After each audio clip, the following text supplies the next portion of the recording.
दिल सार रो रहा है, सिर्फ मेरा ही नहीं बल्कि उन तमाम लोगों का जो सपने देखते हैं, उन सपनों के सहारे जिंदगी को बेहतर बनाने के लिए दिन रात मेहनत करते हैं। भारत के 3 अलग अलग शहरों से आए उन परीक्षार्थियों के साथ उनके माता पिता के सपने थे, घर वालों के सपने थे। उन्हीं सपनों को बटोर कर वो दिल्ली परीक्षार्थी दिल्ली पहुंचे। दिल्ली के ओल्ड राजेंद्र नगर में सबसे मशहूर राव आईएएस कोचिंग में दाखिला लिया, इस उम्मीद के साथ कि एक दिन यूपीएससी सिविल सेवा की परीक्षा पास करेंगे और समाज देश के लिए अपना फर्ज निभाएंगे। लेकिन जिस सिस्टम को फर्ज निभाना था, उस सरकार को अपने दायित्व निभाना थे, वो बेखबर थी। जिस कोचिंग सेंटर को नियमों का पालन करना था, वो पैसे छापने में लगी थी। इसी बेखबर अंदाज के बीच मौत आई दबे पांव और 3 छात्रों की जिंदगी लील गई। उनके परिवार के सपने चूर चूर हो गए। हजारों छात्रों के दिलों में खौफ भर गया। दिल्ली के राव आईएएस कोचिंग सेंटर में 3 छात्रों की मौत के मामले में कोचिंग सेंटर के मालिक और कोऑर्डिनेटर को गिरफ्तार किया गया। मालिक का नाम अभिषेक गुप्ता है। कोचिंग सेंटर के बेसमेंट को स्टोरेज के लिए इस्तेमाल करना था, लेकिन इसमें लाइब्रेरी खोल दी गई थी। फायर एनओसी में साफ लिखा था कि बेसमेंट स्टोर की तरह इस्तेमाल होगा, लेकिन इसमें 100 से 150 की क्षमता वाली लाइब्रेरी खुली थी। हादसे के वक्त 30 से 35 बच्चे इस सेंटर की बेसमेंट में बनी लाइब्रेरी में पढ़ रहे थे।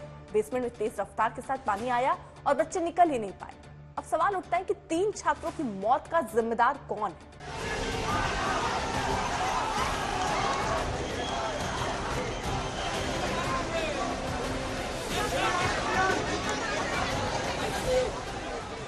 दिल्ली के जिन गलियारों में सिस्टम बनाने वाले अधिकारी पैदा लेते हैं, उसी गलियारे में सिस्टम की मौत हो गई है।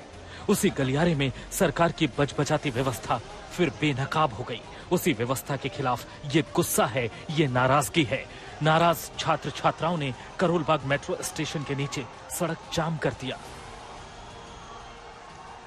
सारी बेसमेंट में जितने भी हैं कोचिंग चले उसको बंद करवाया जाए। कर रहे हैं, उसकी भी आवाज उठाने की कोशिश कर रहे हैं, वो भी नहीं उठाने दी जा रही है। घुसाट के पहले घुसा के मारा जा रहा है। बेसमेंट पे 4 साल से वैसे लाइब्रेरी चल रही थी, कोई नहीं बोलने आया। सबके पास बार बार FIR जा रही है। हाँ सर, ड्रेनेज टूटने से सर लगभग 12 बच्चों की मौत हो गई है, जिसमें से 3 को इन लोगों ने रिवील किया है।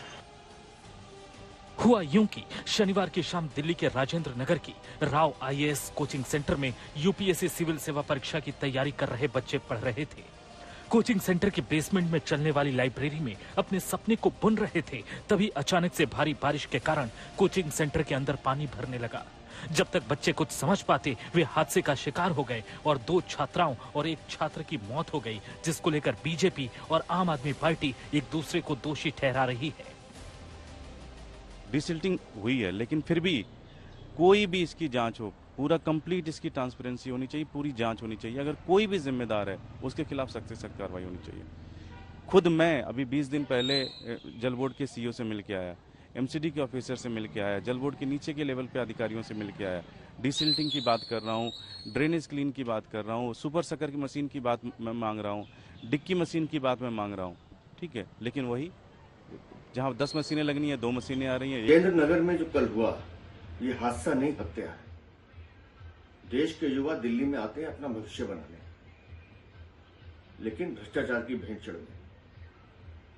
कोई जवाब देने को तैयार नहीं है। कैसे यहां अवैध लाइब्रेरी चल रही थी, किसने दी थी एनओसी, है किसी के पास जवाब? दिल्ली सरकार, दिल्ली नगर निगम, जल बोर्ड, दिल्ली फायर सर्विसेज, सबके सब इस तंत्र में घुसे हुए हैं।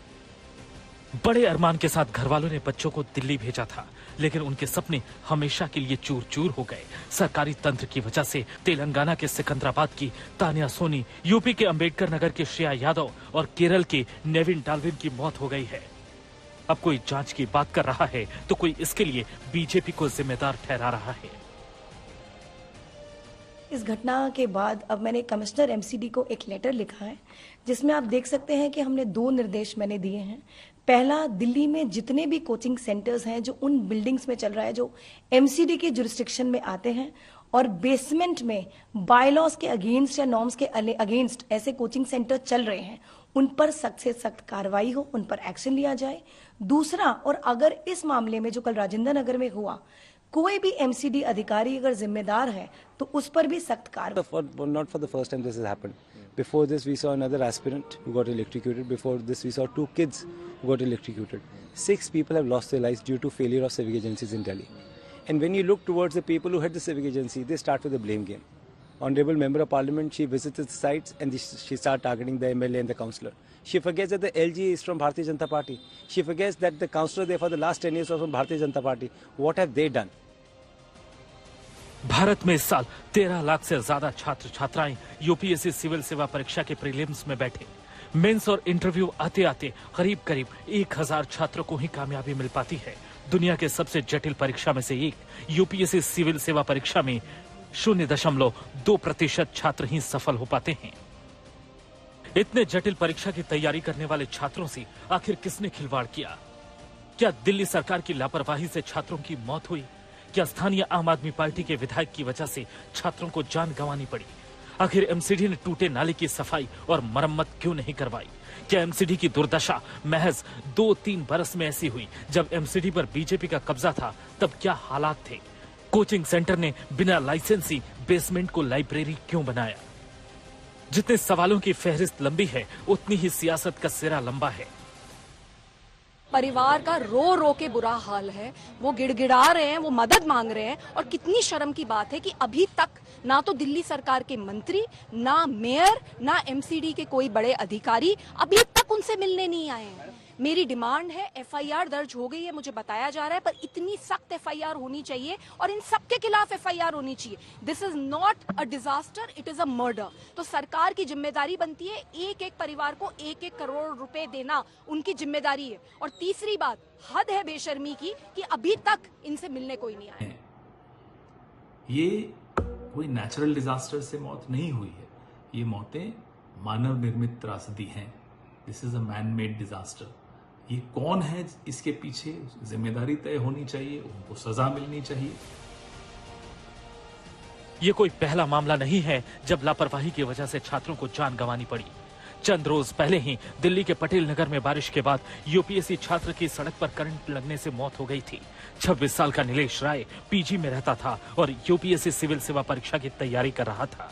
उस समय भी दिल्ली सरकार की तरफ से दोषियों पर कार्रवाई की बात कही गई, यानी सिस्टम के मत्थे सारा ठिकरा फोड़कर सरकार बेखबर हो गई। एक हफ्ता ठीक से बीते भी नहीं कि इतना बड़ा हादसा फिर हो गया। आज भी कोई जिम्मेदारी नहीं ले रहा है। सभी सिस्टम की आड़ में एक दूसरे को दोषी ठहरा रहे हैं।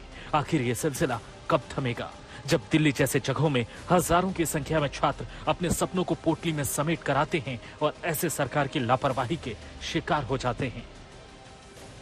अरविंद ओझा, श्रेया चैटर्जी के साथ सुशांत मेहरा, दिल्ली आज तक।